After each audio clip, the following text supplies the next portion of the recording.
She is mentally unfit to manage her own affairs, Your Honor. She is confused, erratic, and a danger to herself. My father didn't even blink as he lied to the judge. He wiped a fake tear, glancing at the relatives he'd invited to watch my humiliation. I didn't scream. I didn't object. I just checked my watch. 3 minutes. That was all the time he had left before his entire world imploded. Be honest. Have you ever had someone look you in the eye and lie about you to make themselves look like the victim? Drop a yes in the comments if you know exactly how that feels. I want to see how many of us have survived this. Walter sat down, smoothing his tie like he'd just delivered a eulogy. The silence in the courtroom was heavy, thick with the judgment of the aunts and cousins he'd packed into the back rows. They were waiting for the breakdown. They were waiting for Rati, the kurang 29-year-old failure, the disappointment, the confused child to start screaming or begging for mercy. But I didn't move. I didn't blink. I just sat there breathing in the stale air of the probate court, letting the silence stretch until it became uncomfortable for everyone but me. Miss Rati, Judge Morrison said, looking over her glasses. Your father has made some very serious allegations regarding your mental capacity and your handling of the estate. Do you have a response? Walter leaned forward, a predator smelling blood. He wanted the outburst. He needed me to prove him right by acting hysterical. That was the currency he traded in. Emotional chaos. If I screamed, he won. If I cried, he won. So I gave him nothing. I stood up slowly, smoothing the front of my blazer.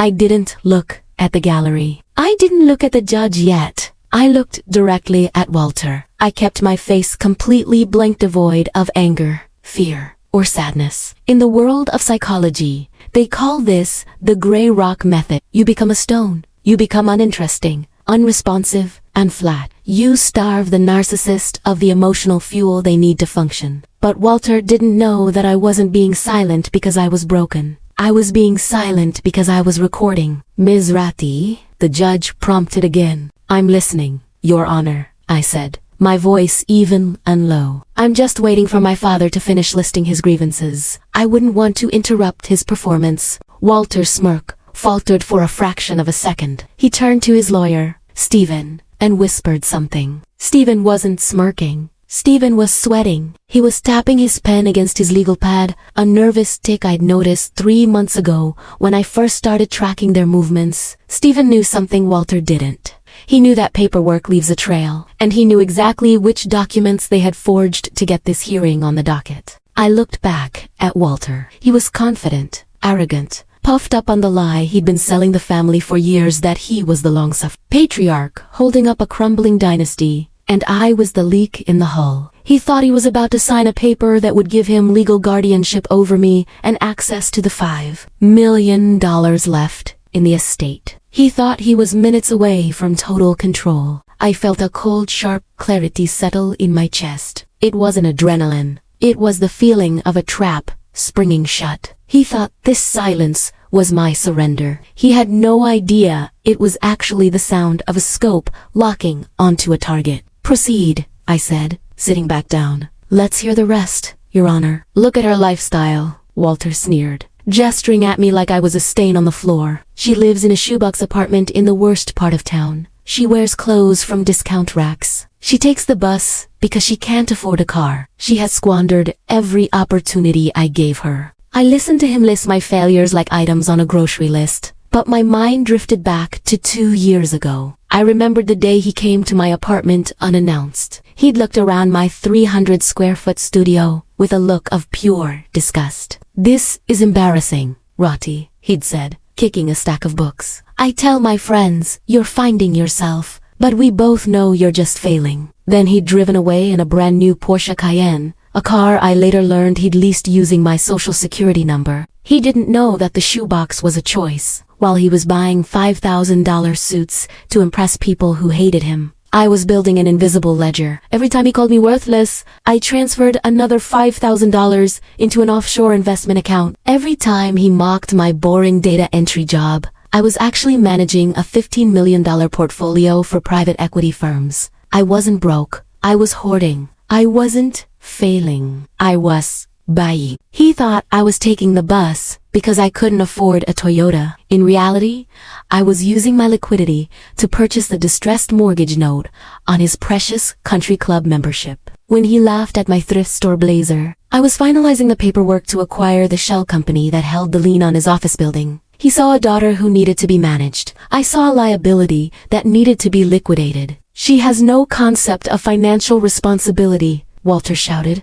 slamming his hand on the table. I looked at him. Really looked at him. This wasn't a father concerned about his child. This was a parasite, panicked that its host was drying up. He didn't want a conservatorship because he loved me. He wanted it because he was drowning in debt, and I was the only life raft left. He needed legal control over my assets because he had already spent his own. He wasn't a parent. He was a predator. And that was why I felt zero guilt. If I were just a daughter, I might have hesitated. I might have tried to help him one last time. But I wasn't his daughter today. I was his creditor. And today wasn't a family reunion. It was a foreclosure. Is that all, Mr. Walter? Judge Morrison asked, her pen scratching loudly against her notepad. No, Walter said, a gleam entering his eye. He signaled to Stephen. We have proof of her incompetence. Irrefutable proof. Stephen stood up, his chair scraping against the floor like a warning shot. He didn't look at me. He walked to the bench and handed a thick stack of financial records to Judge Morrison. Your Honor, Stephen said, his voice trembling slightly. We are submitting evidence regarding the mismanagement of the trust fund established by the late grandmother. Specifically, the primary disbursement account. Walter couldn't wait for the lawyer to finish. He jumped in, pointing a shaking finger at me. She lost it, Judge. She lost $750,000 and didn't even notice. A collective gasp went through the courtroom. My aunts clutched their pearls. My cousins exchanged horrified glances. To them, $750,000 was a fortune. To Walter, it was the only thing standing between him and bankruptcy. Explain, Judge Morrison said, flipping through the pages. Her face was unreadable. Look at the transfers, Walter shouted, abandoning all pretense of decorum. Over the last 24 months, huge sums have been wired out of that account. 50,000 here, 80,000 there, all to shell companies. All untraceable, and she did nothing. No police reports, no fraud alerts, nothing. He turned to the gallery, playing to his audience. My daughter is so mentally checked out, so disconnected from reality, that she let a thief drain her inheritance dry. If we don't step in now, she will be on the street in 6 months. I watched him perform. It was masterful. In a sick way, he was framing his own theft as my incompetence. He was banking on the fact that no sane person would let that kind of money vanish without screaming. Therefore, I must be insane. Therefore, he must take control. We are filing an emergency motion, Stephen added, wiping sweat from his upper lip. We request immediate freezing of all assets and the appointment of Walter as temporary concern. It wasn't a look of concern. It was a look of triumph. He thought he had cornered me. He thought the missing money was the smoking gun that would prove I was unfit. He didn't realize it was the bait. He was right about one thing. The money was gone, but he was wrong about the negligence. He assumed I was too stupid to check my balances. He assumed I was the same quiet girl he used to bully at the dinner table. Miss Rotty, Judge Morrison said, her voice grave, these records show a significant depletion of funds. Do you have an explanation for where this money went? The room went deadly silent. Walter leaned back, crossing his arms. He was ready for me to stutter. He was ready for me to cry and say, I didn't know. He was ready to win. I stood up. I didn't look at my notes. I didn't look at my lawyer. I picked up a single blue folder I had placed on the table at the start of the hearing. I don't have an explanation, Your Honor, I said clearly. I have a map. I walked to the bench and placed the folder in front of Judge Morrison. I didn't rush. I moved with the deliberate slowness of someone who knows the ending of the movie, because they wrote the script. My father is correct, Your Honor, I said, turning slightly to face the gallery. The money is gone. $750,000 was transferred out of that trust. I watched every cent leave. Walter let out a bark of laughter. She admits it. She watched it happen and did nothing. She's catatonic. I wasn't catatonic, I corrected him, my voice cutting through his noise like a razor. I was patient. Judge Morrison opened the folder. Her eyes widened as she looked at the first page. It wasn't a spreadsheet. It was a map, a digital footprint, visualization. Miss Rotti, the judge said, looking up. What am I looking at? You are looking at the IP logs for every single unauthorized transfer, I explained. I didn't just track the money. I tracked the device. Every transaction originated from a single desktop computer located at 442 Oakwood Drive. That is my father's home address, specifically his study. Walter's face drained of color. He started to stand, but Stephen yanked him back down. That's hacked evidence, Walter sputtered. She fabricated it. And here, I continued, pointing to the next page, ignoring him completely, are the wire confirmations. You'll notice the funds weren't sent to random shell companies. They were sent to accounts held by Apex Consulting, a company registered in Nevis. I turned to Walter. A company you incorporated 3 years ago, using your mistress's maiden name. The gallery erupted. My aunt gasped audibly. Walter looked like he'd been punched in the gut. He opened his mouth, but no sound came out. He realized too late that I hadn't been ignoring his theft. I had been documenting it. But why? Judge Morrison asked, silencing the room with a raised hand. If you knew he was stealing, Miss Rotti, why didn't you freeze the account? Why let him take nearly $1 million?